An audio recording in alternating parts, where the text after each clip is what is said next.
Hello, my name is Julie Fei-Fan Balzer, and I am a mixed media artist and printmaker. And I have been designing stencils for the Crafters Workshop for more than a decade, which is hard to believe. So I put together this series of short tutorial videos for you. They cover some really important basic techniques that every stencil artist ought to know. And I've also taken the prints that I made and turned them into some very simple cards. So you can see a little bit about how you might end up using some of these beautiful papers that you're going to make with Crafters Workshop Stencils by Balzer Designs. I'm using a temporary spray adhesive on the back of my stencil, and this allows the stencil to stick to my piece of red cardstock. And now I'm going to be using acrylic paint, and I'm using two colors, kind of yellow ochre and some white, along with a Dynasty stencil brush. This is a 1-inch stencil brush. If you need some information on using a stencil brush, I do a video all about it. Now, because I'm using red cardstock, I know that I need the white there because I need some opacity, right? I need to cover up that red.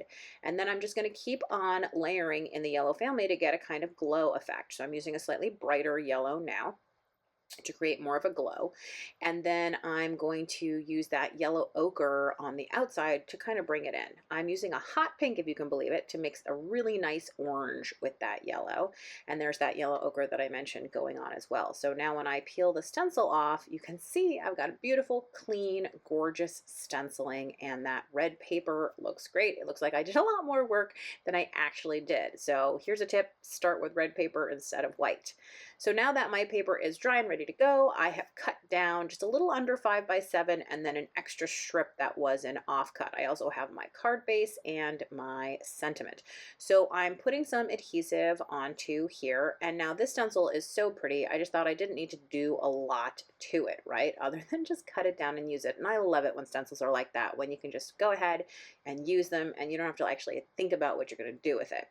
Now, this little strip with the sentiment is going to create a lot of visual interest. It sounds so silly because it's so small, but something as simple as just laying that pattern on pattern, especially because this design has lines and circles going in different directions, creates a visual interruption that makes people stop and actually look at the sentiment, which I'm popping up with foam adhesive here to give it some extra dimension. And that's it. A simple, awesome thank you card. If you'd like more great stencil content, I do have a free email course called Stencil 101.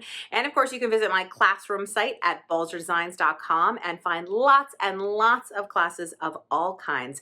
My whole philosophy about teaching is that I want you to embrace who you are and to really understand deep down how design and how art goes together so that you can always make the kind of art you want, whether you're in class or not.